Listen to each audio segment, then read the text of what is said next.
नमस्कार विद्यार्थी मित्रांनो, आपण कर्मचारी प्रशासनाच्या संदर्भात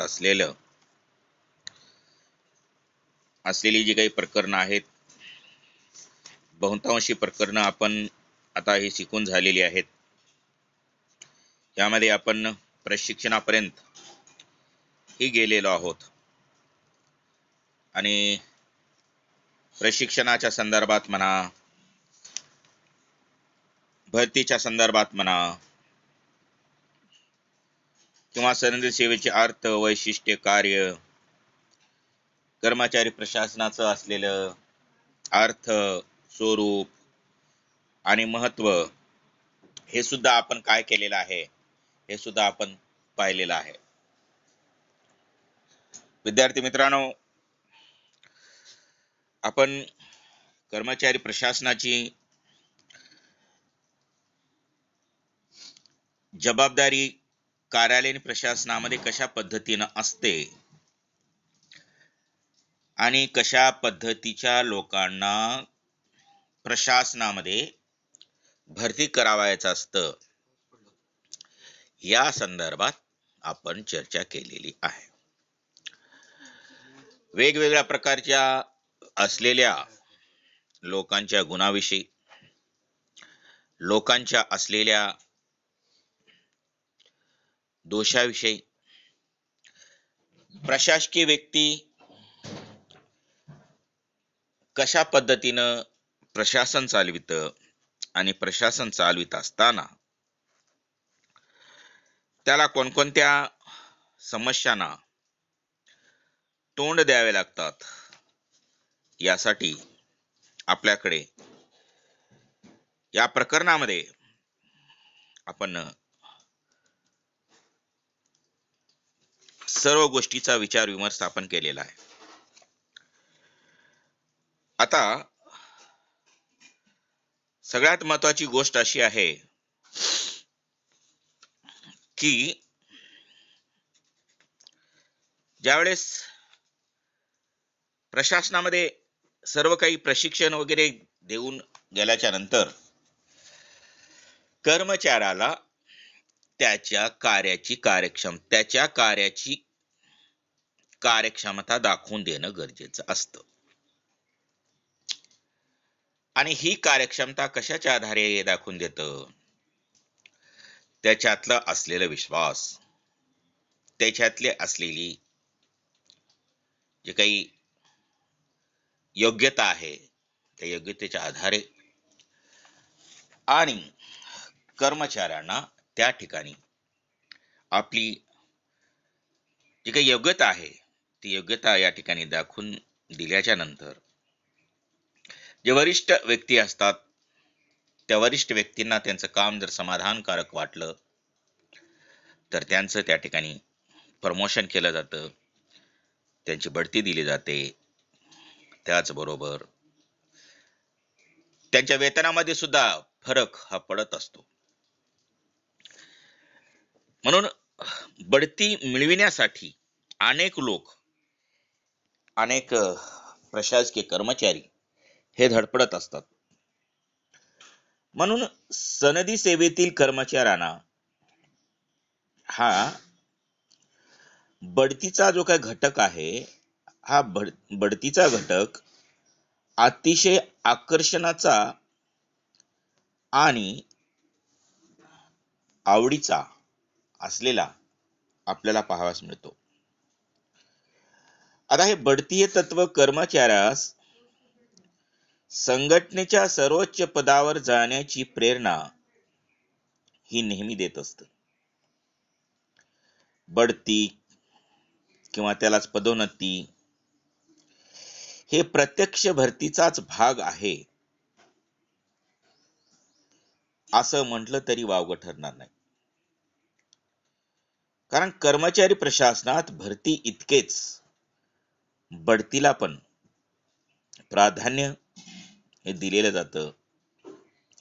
जात, तितकेच ते सेवेमध्ये समाधानाने दीर्घकाळपणे टिकून राहत असतात. आता सगळ्यात महत्वाची गोष्ट काय म्हटलं की दीर्घ काळापर्यंत ते टिकून राहत असतात. त्यासाठी त्याचं आरोग्य चांगलं असायला पाहिजे, त्याची मानसिकता चांगल्या पद्धतीची असायला पाहिजे, त्याची शारीरिक क्षमता चांगल्या पद्धतीची असायला पाहिजे, त्याची बौद्धिक क्षमता त्या ठिकाणी चांगल्या पद्धतीची असायला पाहिजे, आणि जी कार्य करावायची आहेत ती कार्य प्रामाणिकपणे करण्याची क्षमता हे त्याच्यामध्ये असणं हे गरजेचं असतं. म्हणून प्रशासकीय कार्यक्षमता निर्माण करण्यासाठी याही गोष्टीचा विचार करणं गरजेचं आहे. मित्रांनो, दुसरी एक गोष्ट अशी आहे की बढतीमुळे कनिष्ठ कर्मचाऱ्याच्या कार्यक्षमतेत नेहमी वाढ झालेली दिसते. भविष्यात आपणास बढती मिळेल या आशेने ते सेवेत टिकून राहतात. बढतीच्या तत्वामुळे कर्मचाऱ्याच्या मनात संघटनेविषयी आपुलकीची भावना ही नेहमी निर्माण होते आणि बदलत्या परिस्थितीनुसार शासकीय धोरणात बदल होत असतो. काही अधिकारी सेवानिवृत्त होत असतात तर काही नव्याने निर्माण केली जातात. हे आपण भरतीमध्ये सुद्धा बघितलेलं आहे. म्हणून या ठिकाणी या गोष्टीचा विचार करत असताना अशा विविध कारणामुळे प्रशासनात रिक्त पदे झालेल्या पदावर कार्यक्षम व्यक्तीची निवड होणे हे गरजेचे असते, निकडीचे असते. त्यावरच प्रशासनाचे भवितव्य हे अवलंबून असतं. अशा रिक्त पदावर प्रशासनात पूर्वीपासून कार्यरत असलेल्या कर्मचाऱ्यांना बढती म्हणजेच पदोन्नती देऊन रिक्त पदे ही भरली जातात.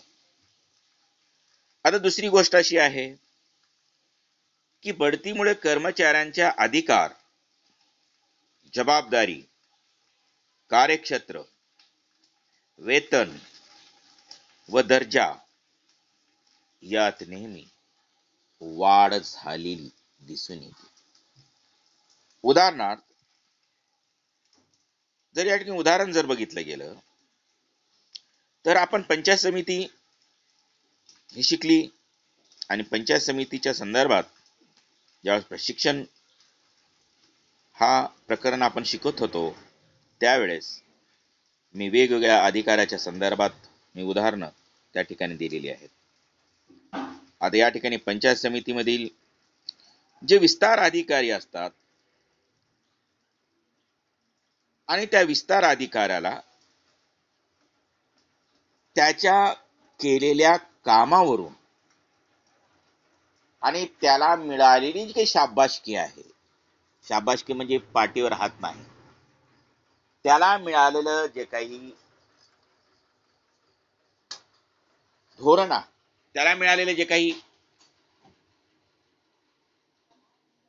यशासाठी पारितोषिक आणि अपेक्षाच्या शिक्षा अशा पद्धतीच्या गोष्टी, त्यामुळे त्याला काय करतात, ते जबाबदारीने आणि टिकून काम करत असतात. मित्रांनो, दुसरी गोष्ट अशी आहे या ठिकाणी काही कर्मचाऱ्याची मनोवृत्ती अतिशय उदासीन वृत्तीची असते. आता कोरोनाच्या काळामध्ये तर सर्वच कर्मचाऱ्यांची मनोवृत्ती, मानसिकता ही उदासीनतेची झालेली आहे. आता कशी उदासीनतेची झालेली आहे मित्रांनो, प्रत्येक जण कोरोना या रोगास, प्रत्येक व्यक्ती, each and every persons fear to corona, त्याला घाबरू लागलेले आहे. त्याला काय करू लागलेलं आहे, हे घाबरू लागलेले आहेत. आणि घाबरत असताना तुमच्या तृतीय वर्षाच्या परीक्षा ह्या घ्यायच्या आहेत.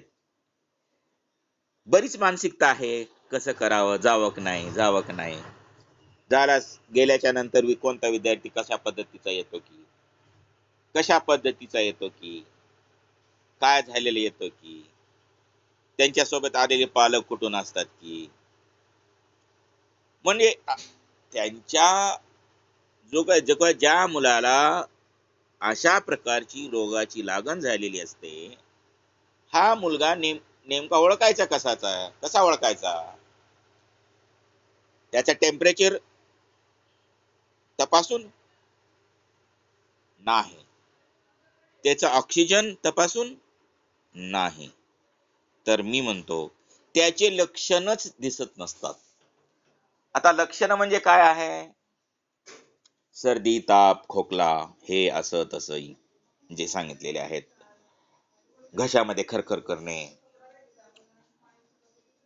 आणि अशा परिस्थितीमध्ये कोणता मुलगा, विद्यार्थी परीक्षा देण्यासाठी जो येणार आहे कसा ओळखायचा? आणि त्याच्यामधून परत आणखीन आपल्याला होण्याची भीती असते.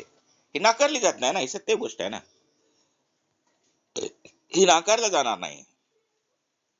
त्यामुळं या ठिकाणी मानसिकता ही आता ही नाईलाजास्तव झालेली आहे. परंतु चांगली परिस्थिती असून सुद्धा असे अनेक कर्मचारी आहेत की जे कुचकामी स्वरूपाचे आहेत. आणि कुचकामी स्वरूपाचे जे काही कर्मचारी आहेत, हे कुचकामी स्वरूपाचे कर्मचारी या ठिकाणी प्रशासनाला आपली सेवा ही चांगल्या पद्धतीने देतीलच असं काही सांगता येत नाही.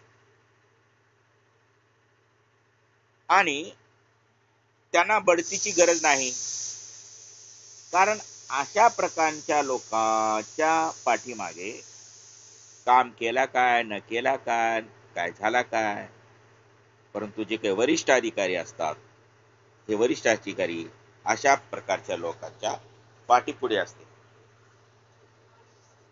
मग आता या प्रकारच्या लोकांना काय करायचं? वरिष्ठ अधिकारी असल्यामुळे त्यांचं काय बघितलं जात नाही, काहीच बघितलं जात नाही, कारण त्यांच्यावर डोक्यावर कुणाचा आशीर्वाद असतो? वरिष्ठांचा आशीर्वाद असतो. कारण त्यांचे लागेधोगे हे त्या ठिकाणी काय करतात? मिळालेले असतात, आणि त्या ठिकाणी त्यांची बढती, प्रमोशन, काय काही लोक तर तुम्हाला सांगतो मी, वास्तव परिस्थिती सांगतो, पैसे देऊन बढती सुद्धा करून घेत असतात. पैसा फेको तमाशा देखो. मग अशा पद्धतीचं जर करप्शनचं प्रमाण प्रशासनामध्ये वाढवून आपण बढती जर करून घेतली, तर या प्रकारच्या ज्या लोकाला कामाचं कसल्याच प्रकारचा अनुभव नाही, आणि त्याला तर त्या ठिकाणी दिले, ज्या व्यक्तीला समजा नायब तहसीलदार आहे आणि तो ऍडिशनल कलेक्टर पर्यंत गेलेला आहे प्रमोशनच्या माध्यमानं, आहे की नाही, परंतु काय करावं? पण ते फक्त कशाच्या माध्यमाने? भ्रष्टाचाराच्या माध्यमाने गेलं, शिफारशीच्या माध्यमाने गेलेला आहे. ती व्यक्ती त्या ठिकाणी कशा पद्धतीनं परिस्थिती हँडल करेल? तर ही परिस्थिती ती चांगल्या पद्धतीने हँडल करेलच असं काही सांगता येत नाही. म्हणून प्रशासनामध्ये या प्रकारच्या लोकांचं, आणि अशा वेळी त्यांचे अधिकार, कार्यक्षेत्र, वेतन व दर्जा यात मोठ्या प्रमाणामध्ये काय होत असतं? वाढ होत असते. अर्थातच आता मी आहे असिस्टंट प्रोफेसर आणि 2021 मध्ये सहाय्यक प्राध्यापक, त्याच्यानंतर प्रोफेसर, म्हणजे हे माझं काय आहे? हे माझं अंतर्गत असलेलं प्रमोशन आहे, अंतर्गत असलेलं प्रमोशन आहे. आणि अंतर्गत असलेल्या प्रमोशनामुळे या मला त्या ठिकाणी मी चांगल्या पद्धतीने कसं काम करू, ही मनामध्ये एक चांगल्या प्रकारची भावना, विद्यार्थ्यांना नॉलेज कशा पद्धतीने देता येईल. काल MCQ काढा म्हणून म्हटले प्राचार्य साहेबांनी, आणि हे MCQ तुम्हाला सांगतो मी, एका MCQ मध्ये 40 MCQ होते. असे 64 काढायचे होते. नोटीस पडता क्षणी आम्ही कामाला लागलो आणि काल टाइप लॅब देऊन टाकला. आज ते मिळून जाईल, आज सबमिट बी करून टाक. म्हणजे काय कशामुळे करत असतो आपण, की आपण जर चांगली सेवा दिली, विद्यार्थ्यांना जर कसल्याच प्रकारची आपण अडचण येऊ दिली नाही, विद्यार्थ्यांच्या समस्येचं निरसन आपण करीत राहिलो, तर आपोआपच तुम्हाला सांगतो मी, कुणाला कसल्याच प्रकारची शिफारस कर म्हणायची गरज नाही. त्यांना दिसत असत.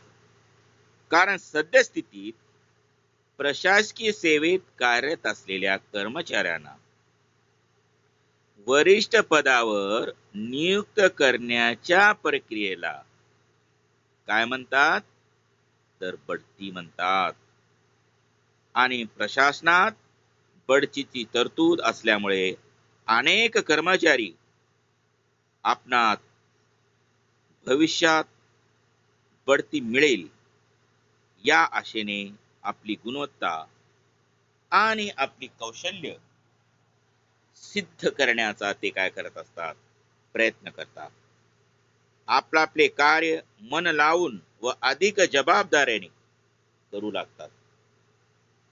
भविष्यात आपण केलेल्या कामाचे मेहनतीचे चीज होईल, आपणास बढती मिळेल या आशेने ते प्रशासनात टिकून राहतात. त्यांच्या मनात संघटनेविषयी आत्मीयतेची भावना ही निर्माण होत असते. आणि बढती ही कर्मचाऱ्यांनी केलेल्या चांगल्या कार्याची ही पावती समजली जाते. आणि बढती दिल्यामुळे कर्मचारी हा अतिशय उत्साही स्वरूपाचा असतो, कार्यक्षम आणि कर्तव्यनिष्ठ त्या ठिकाणी बनत असतो. आणि बढतीमुळेच, परंतु वरिष्ठ व्यक्तीला आणखीन एक गोष्ट आहे, जे कर्मचारी काम चुकार असतात, नेहमी कामामध्ये जाणीवपूर्वक चुका करत असतात, अशा प्रकारच्या लोकांचे इन्क्रीमेंट सुद्धा त्या ठिकाणी स्टॉप केलं जातं. इन्क्रीमेंट स्टॉप केलं जातं. त्यांच्या सेवा पुस्तिकामध्ये काही जे लेखाजोखा करायचा आहे, सेवा पुस्तिकामध्ये जे चांगल्या नोंदी कराव्याच्या आहेत, त्या चांगल्या नोंदी करण्याच्या ऐवजी त्यांचं सिव्हिल रिपोर्ट जे आहे, ते सिव्हिल रिपोर्ट त्या ठिकाणी बॅड दाखवलं जातं. आणि त्यामुळं त्यांची ज्यावेळेस बढती होत असते, त्यावेळेस सेवा पुस्तिका ही पाहिली जाते. आणि सेवा पुस्तिका पाहिल्यामुळे त्या ठिकाणी आपली जी काही प्रशासनाला दिलेली जी काही तुमचं काही योगदान आहे, प्रशासनाला दिलेलं जे काही योगदान आहे, तर हे काही समाधानकारक नाही. यासाठी तुमची पदोन्नती या ठिकाणी ही केली जाते. काही तर पदावनती सुद्धा होत असते. काही ठिकाणी जे प्रमोशन दिलं जातं, त्या प्रमोशनच्या विरुद्ध त्याचं डिमोशन केलं जातं. काही ज्याला वरिष्ठ पदावरती नेलं जातं, म्हणून तुम्हाला सांगतो मी, काही जे काही पोलीस प्रशासनात तुम्हाला सांगतो मी, काही असे असतात की पोलीस प्रशासनामध्ये असतात, पोलीस प्रशासनाचेच असतात, पण काही ठिकाणी SP त्यांना ट्रॅफिक असलेल्या पोलिसाची ड्युटी त्या ठिकाणी देत असतात. ट्रॅफिक पोलीसची ड्युटी देऊन टाकत असतात. मग सडत बसा तिथे. त्या दुर्गंधीमध्ये दुर्गंधीची वास घेत बसा, परंतु ते बी काम महत्वाचंच आहे. परंतु आपली प्रमोशन ही प्रमोशनच व्हायला पाहिजे. आपलं केव्हाही डिव्हॅल्युएशन होता कामा नये, याची खबरदारी कर्मचाऱ्यांनी घेणं गरजेचं आहे. म्हणून बढतीमुळेच कनिष्ठांना टप्प्याटप्प्याने वरिष्ठ पदावर जाण्याची ही संधी मिळते. कर्मचारी प्रशासनात बढतीची तरतूद नसेल तर कर्मचारी निरुत्साही, बेजबाबदार बनतात आणि परिणामी संपूर्ण प्रशासन यंत्रणा अकार्यक्षम बनण्याची भीती त्या ठिकाणी नाकारली जात नाही.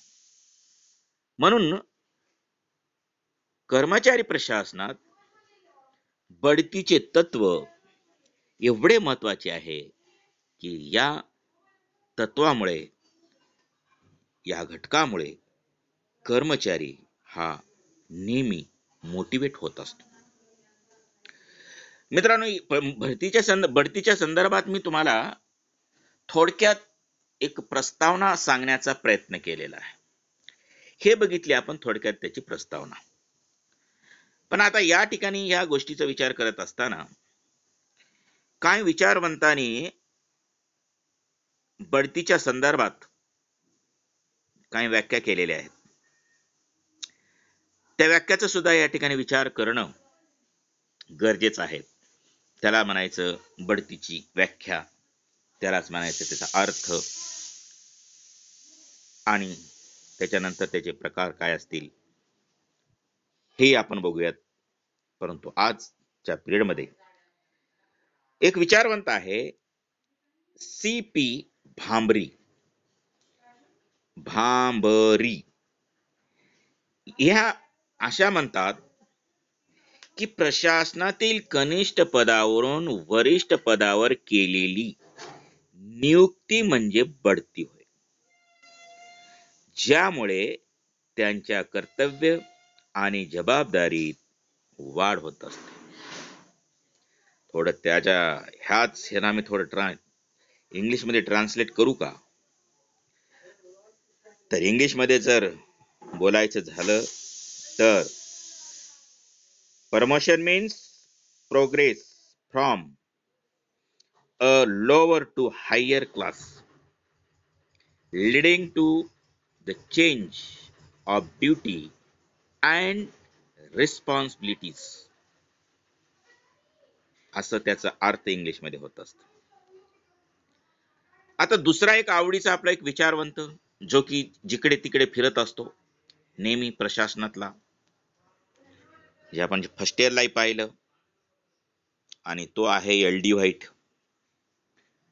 आणि एल.डी. व्हाईटच्या मते वर्तमान पदावरून वरिष्ठ पदावर कर्मचाऱ्याची नियुक्ती करणे म्हणजे बढती होय. बढतीद्वारे व्यक्तीकडे अधिक कठीण कार्य सोपविले जाऊन त्यांच्या जबाबदारीत व दर्जात बदल होतो आणि वेतनात वाढ केली जाते. Promotion means an appointment from a given promotion to the position of higher grade, involving the change of duties to a more difficult type of work and gather responsibility, accompanied by change of the title of usually an increase in pay, त्याच्या पगारामध्ये वाढ, अशी व्याख्या LD. White यांनी केलेली आहे. तिसरी व्याख्या जे काही आपले विचारवंत आहे ते F.W. विलोबी या विचारवंतानं म्हटलेले आहे. काय म्हटले त्यांनी? बढती म्हणजे कर्मचाऱ्यांची कनिष्ठ पदावरून वरिष्ठ पदावर बदली करणे होय. सरळ सोपी व्याख्या.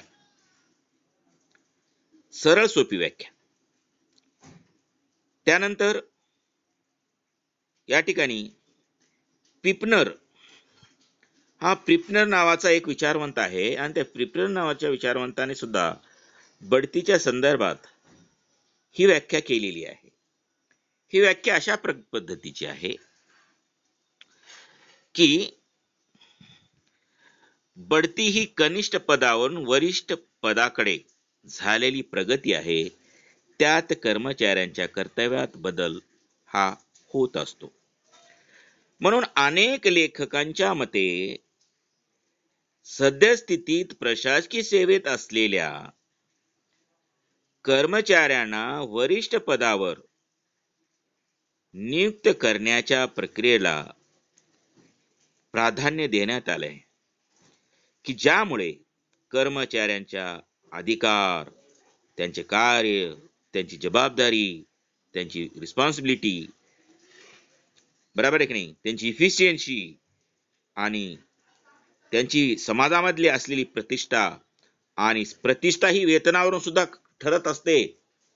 हिवरेजी, वेतनावरून सुद्धा म्हणतात की नाही, बाबा किती पगार आहे तुला, किती पगार आहे, 2 लाख, बाबू 2 लाख. किती पगार आहे, 60,000, बाबू 60,000. म्हणजे समाजामध्ये प्रतिष्ठा ही त्याच्यावरून सुद्धा होत असते. म्हणून ही प्रतिष्ठा जर कमवायची असेल तर पहिल्यांदा शिकणं गरजेचं आहे. शिकणं कसं शिकावं लागतं, मन लावून शिकावं लागतं. आपण त्याला त्या ठिकाणी झोकून द्यावं लागतं. झोकून कुणाला, त्याला म्हणजे आपल्या शरीराला, आपल्या मनाला, आपल्या संयमाला, आपल्या प्रत्येक गोष्टीला त्या ठिकाणी काय करावं लागतं, आत्म्याला. सगळ्यात महत्वाची गोष्ट आहे आपल्या आत्म्याला. कारण तुम्ही अभ्यास करता की नाही याची ग्वाही हा आत्मा देणं गरजेचं असतं. तुम्ही उगाच देखावा जर करत असताल, अभ्यास करत, आता ऑनलाईन शिक्षण पद्धती आहे, आता ऑनलाईन शिक्षण पद्धतीमध्ये किती जॉईन होतात मुलं, खूप कमी. आणि त्यांना फोन करून जर मी सांगितलं तर मला उत्तर काय येतात, काय करावं सर, 8:30 वाजता उठणंच होत नाही, जागावं लागते, रात्रभर जागावं लागते, शेतामध्ये काम करावं लागते, आहे की नाही, सोयाबीन उपटायला जावं लागतंय, हे करावं लागतंय, ते करावं लागतंय, असं करावं लागतंय, तसं करावं लागतंय. आणि अशामुळं या ठिकाणी सगळ्यात महत्वाची गोष्ट अशी आहे की जोपर्यंत आपण चांगल्या पद्धतीचे शिक्षण घेत नाही, इमानदारीने शिक्षण घेत नाही. तुम्हाला माहित आहे, एक विद्यार्थिनी केवळ मोबाईल न मिळाल्यामुळे आत्महत्या केली. त्याला मोबाईल, परंतु एक साधा शेतकरी, आता शेतकरी कुठून घेऊन देणार आहे, एखाद्याच्या शेतामध्ये जाऊन त्या ठिकाणी मोलमजुरी करून जिथे 3 टाइम खाण्याचे वांदे असतील त्या ठिकाणी मोबाईलची व्यवस्था कशी केली, ती पण कोणती, मोबाईल, अँड्रॉइड मोबाईल. तरी परंतु पालक काय करत असतात, आपली काटकसर करून त्याच्यामध्ये थोडकं आपलं संसारातलं भागवायचं आणि EMI असतो, या EMI वर त्या ठिकाणी विद्यार्थ्यांना पालक काय करून द्यायला लागले, मोबाईल हे उपलब्ध करून देऊ लागले. पण विद्यार्थी मित्रांनो, सगळ्यात महत्वाची गोष्ट अशी आहे, हे दिलं तरी तुम्हाला सांगतो त्यांचा यूज तुम्ही मिस पद्धतीने करत आहात. मी बऱ्याच ठिकाणी, बऱ्याच पालकांचे मला फोन आलेले आहेत. कुणी गेम काय खेळतं, कुणी फ्री फायर काय काय खेळतं, कुणी लुडो काय खेळतं, कुणी जुडो काय खेळतं, काय काय ते गेम खेळत असतात, कशा कशा पद्धतीच्या ट्यूब बघत असतात. अरे त्या ठिकाणी युट्यूब बघत असताना शैक्षणिक दृष्टिकोनातून युट्यूब तुम्ही जर बघितल्या, आणि जे मी काय शिकविलेलं आहे किंवा आम्ही शिकविलेलं परत परत परत परत जर तुम्ही घेतलात, आता आल्या तुमच्या परीक्षा आल्या, आता तुमचं टाइम टेबल सुद्धा आता येईल 2-4 दिवसात, तुमच्या परीक्षा आलेल्या आहेत. त्यामुळं आता हे आपलं ह्याच्यानंतरचे एक शेवटचं प्रकरण राहिलेलं आहे, तेवढं संपलं की झालं. म्हणजे आणि तुम्हाला स्थानिक स्वराज्य संस्था जी आहे ह्याच्या नंतरचा पेपर, हा स्थानिक स्वराज्य संस्था मी YouTube वरती टाकलेला आहे शिकून, ते तुम्ही पहा YouTube वरती. पुस्तक ग्रंथालयामध्ये जर मिळत नसेल तर तुम्हाला सांगतो मी, गाईडचा आधार घ्या, परंतु घ्या, कारण तुमच्या लेखी परीक्षा होऊ शकतात आणि 40 मार्काच्या ऑब्जेक्टिव्ह ही परीक्षा होऊ शकतात, काही सांगता येत नाही. कारण हे धोरण जे आहे, हे धोरण पुढं पुढं वाढत चाललेलं आहे. त्यामुळे या सगळ्या गोष्टीचा विचार करून आपण शिक्षणामध्ये कसं करता येईल आणि समाजामध्ये चांगल्या कशी प्रतिष्ठा आपल्याला ठेवता येईल, आणि समाजामध्ये जर चांगल्या प्रतिष्ठा जर ठेवायची असेल तर आपलं असलेलं पद जे असतं, हे पद सगळ्यात महत्वाचं असतं. आणि तुम्हाला हे करू शकत नाही, त्या ठिकाणी अडू शकत नाही. तुमचं सगळं काही चोरीला जाईल, आपलं सगळं चोरीला जाईल, घरातलं असलेलं सगळं काही चोरीला जाईल, पण डोक्यातलं असलेलं नॉलेज मात्र त्या ठिकाणी जात नाही. डोक्यातलं असलेलं नॉलेज म्हणून आइन्स्टाईन सारखा जे काही विचारवंत, त्या विचारवंतानं अनेक प्रकारचे त्यांनी शोध लावलेले आहेत, म्हणून त्याला एक आपण चांगल्या प्रकारचा सायंटिस्ट म्हणून त्याला आपण संबोधित असतो. बरोबर आहे की नाही? अशा प्रकारे या ठिकाणी आपण बढतीची प्रस्तावना आणि बढतीच्या असलेल्या व्याख्या या ठिकाणी पाहिलेल्या आहेत, आणि उद्याच्या पिरियडला आपण बढतीचे असलेले जे काही तत्व आहेत, हे तत्व आपण पाहूयात. आणि आजचा क्लास या ठिकाणी